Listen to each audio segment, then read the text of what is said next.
One of the basic principles of multiplying fractions is that when we have the same thing in the denominator of one fraction as we do in the numerator of the other, we can cancel them out. So if I see here 1/2 times 2/3, I can cancel out these 2's and get my answer 1/3.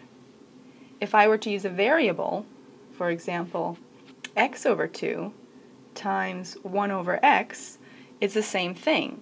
I can cancel out these x's and get my answer as 1 over 2. In dimensional analysis, it's units of measurement, not variables, but we do the same thing. If I have milligrams over milliliters and milliliters per a dose, I can cancel out these milliliters and I'm left with how many milligrams are in a dose.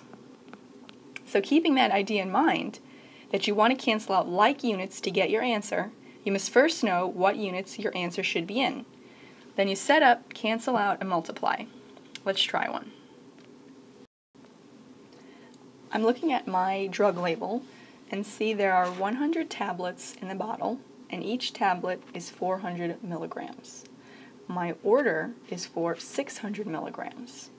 I need to know how many tablets to give the patient to fill this order. Since I see two numbers associated with the same unit, that is milligrams, I know I'm going to cancel them out. To cancel them out, one has to be in the numerator and the other has to be in the denominator. So let's set up. 1 tablet over 400 milligrams times our order 600 milligrams. Now, any whole number can be written as a fraction by putting 1 in the denominator and keep the same value. So when we see something alone here, like 600 milligrams, we can just turn it into a fraction for uniformity's sake by putting a 1 in the denominator. And now I can cancel out my like units, and then I multiply straight across. And I get 1 times 600 is 600. Don't forget to carry the unit that you want. That's tablets. Over 400 times 1, that's 400. I can reduce, get rid of these zeros, and 6 divided by 4 is 1.5. Don't forget to carry over the unit, tablet. So our answer is 1.5 tablets. Let's try another. Now I have Augmentin, and what we need to look for on the label is how many milligrams are in a milliliter. They give us 125 milligrams per 5 milliliters. And just a side note, this slash here, that's like saying per, meaning how many of one thing or another. Our order is for 150 milligrams. So what we need to know is how many milliliters to give the patient to fill the order. We see that the milligrams will cancel out. So we have to set up our equation carefully so that the milligrams are in one denominator and in another numerator. It's going to look like this.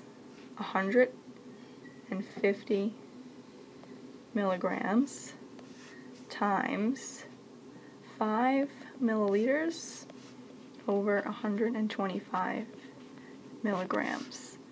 Now let's just turn this 150 milligrams into a fraction by putting 1 in the denominator, and we can start canceling out. We get rid of these milligrams, and now we multiply straight across. And we get 150 times 5 over 125. Of course, keeping our desired unit, milliliter. We can start reducing this stuff, right? We can say 5 goes into 125 25 times, and now 25 goes into 150 6 times, which will actually be our answer. Our final answer is 6 milliliters, right? We keep that unit we wanted the whole time. So our final answer, how many milliliters do we have to give the patient? 6.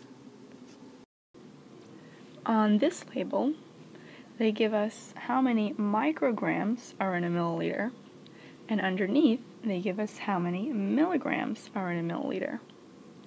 We know that to get from micrograms to milligrams, we have to divide by 1,000, or in other words, move the decimal over to the left 3 times.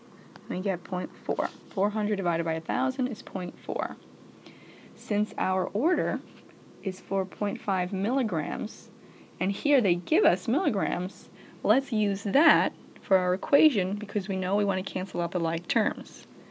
When we set up, we have 0.5 milligrams times 1 milliliter over 0.4 milligrams.